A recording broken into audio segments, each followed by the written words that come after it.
This week on Choice Hacking.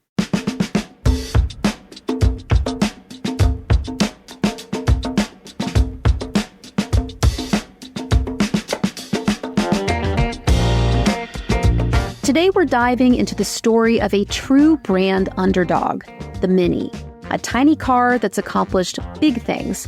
The Mini was created to be a penny-pinching, fuel-saving car for post-war Brits. But now, its unconventional design and savvy psychological marketing moves have created a global cult following in the form of motoring clubs, YouTube channels, and it was even voted the world's second most influential car, right behind Ford's Model T and ahead of the Volkswagen Beetle. Austin Powers drove one into the past. Your spy car's a Mini? It's not the size, mate. It's how you use it. Michael Caine led a small army of Minis when he pulled off the Italian Job. You're only supposed to blow the bloody doors off! And you probably remember the iconic chase scene in The Bourne Identity, where Matt Damon drives a Mini the wrong way down the banks of the Seine. Jesus Christ, that's Jason Bourne. But how did Mini go from an uncool car to a cult classic? Well, it turns out there's some psychology at play, used purposely or not, that helped Mini transform this spunky little car's destiny. I'm Jennifer CLINEHENS, and you're listening to Choice Hacking, a podcast about applying behavioral science and psychology to business, marketing, experience, design, and more. Join me today as we unpack the psychology that Mini and its parent brand, BMW, used to make it irresistible. But before we get started, I want to take a few seconds to tell you more about me and Choice Hacking.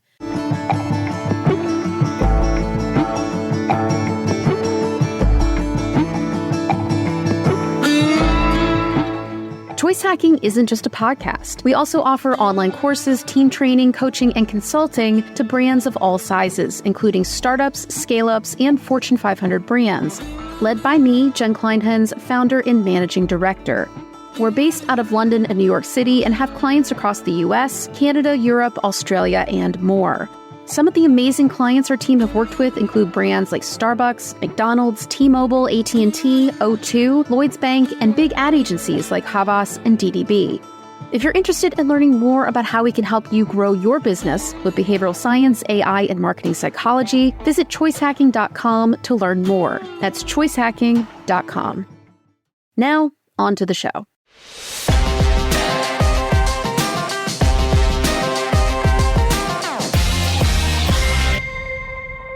Mini is one of the best-loved car brands on Earth. But Minis aren't as fast as a Lamborghini or as sexy as a Ferrari. They aren't as tough as a Jeep or as luxurious as a Mercedes. In fact, they're a rare example of a product that started out being practical but became cool.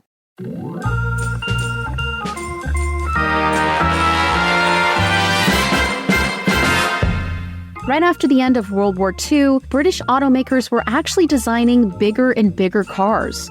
But they were forced to reconsider this strategy when the 1956 Suez Crisis unfolded in the Middle East and Europe, raising the prices of oil and fuel and hindering post-war recovery.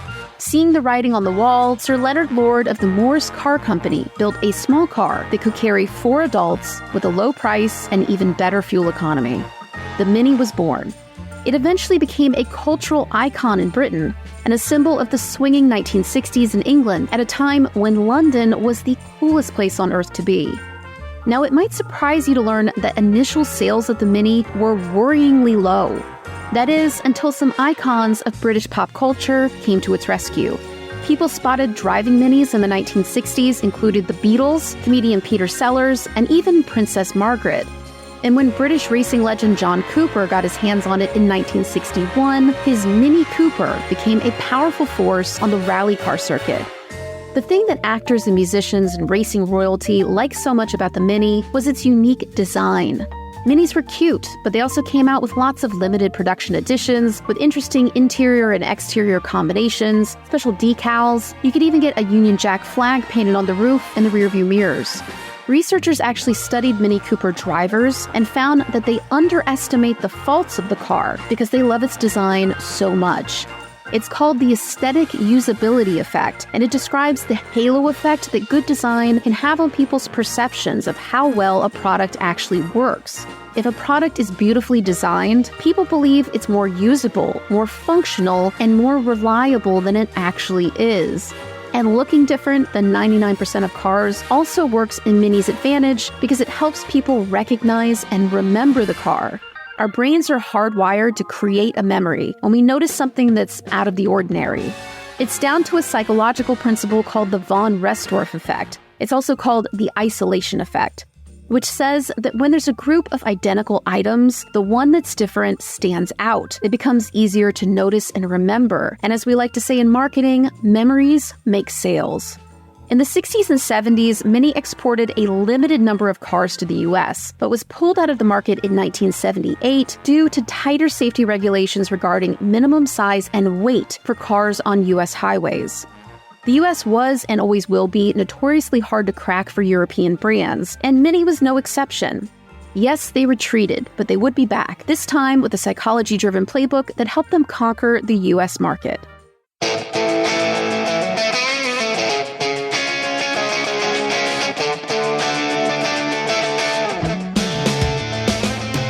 Let's fast forward to the United States of America in the year 2001. The Harry Potter films were about to debut, the iPod was launched, Wikipedia was unleashed on the internet, and the Mini was finally ready to take another swing at the US market. In 1994, BMW had purchased the Rover Group, which was a collection of British car brands that included our old friend Mini. They sold off many of these brands, but BMW saw the value in the Mini brand and kept it around. So while Mini now had the backing of a big, well-funded automaker, this car known for its small size also had a big problem. The American automotive market was dominated by a bigger is better mentality.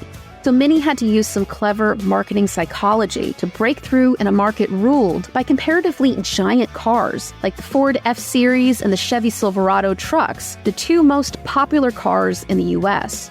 Because Americans don't have the constraints of tiny London parking spots, winding country lanes, or expensive fuel prices, the Mini's small size didn't make much sense for most American drivers. The US is huge, houses are far apart, and most of the driving is done on wide, straight interstates, fighting for space with 18-wheelers. The requirements and challenges of US roads makes having a larger car built for comfort and not nimbleness a big safety and experience advantage. A long road trip in the UK, where I live now, is considered like 2 hours, whereas in the US, for example, I would drive 13 hours nonstop just to get home for Thanksgiving. And that's longer than it takes to drive from Southampton at the bottom of England to Edinburgh at the top of Scotland, which is on top of England if you're not that familiar with the UK map. Now, Mini knew all of this, but they made a curious strategic choice. Their marketing didn't run away from its biggest sales objection. It leaned into its relatively tiny size. But why? Well, because consciously or not, they knew about a psychology principle called the blemishing effect.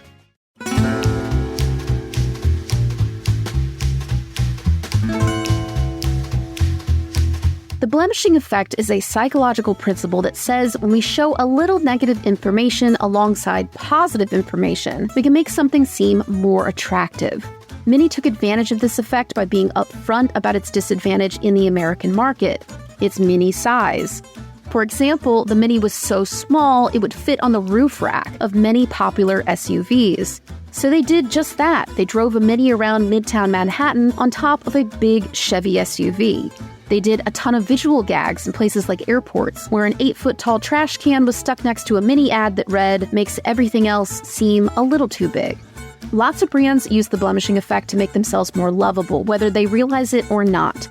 Pringles packaging, for example, the long tennis ball-like tube, has always been a quirky, unique feature of the product, and they've leaned heavily into it for years.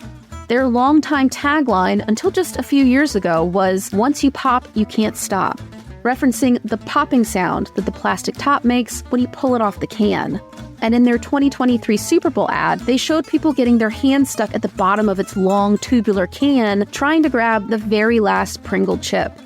Heinz Ketchup is another brand that highlights what could be considered a negative feature of its product, that it takes a really long time for its ketchup to come out of the bottle, as a positive. And they really lean into slow as something that they can own. Because really, what other brand sees slow as a good thing?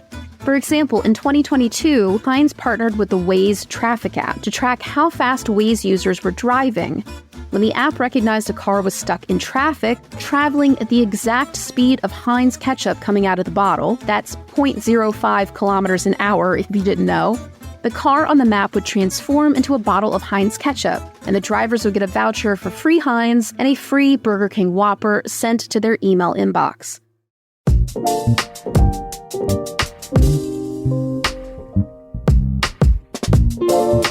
Now, if you want to use the blemishing effect, start by talking to and listening to your customers. Is there a quirk in your product that they love to hate? If so, don't rush to change it. It could be something that makes your product lovable and distinct. See what happens when you lean into your flaws and blemishes instead of running away. Thank you for listening to the Choice Hacking Podcast. If you enjoyed this episode, please rate and review it. It takes 20 plus hours to create every episode, and it helps the podcast find new listeners when it has more ratings and reviews. And don't forget, you can learn more about behavioral science and psychology applied to business when you subscribe to the free Choice Hacking Ideas newsletter. You'll join more than 8,000 brilliant entrepreneurs and marketing folks from companies like Google, Coke, Disney, and McDonald's who get my newsletter. To sign up, just visit choicehackingideas.com. That's choicehackingideas.com. Until next time.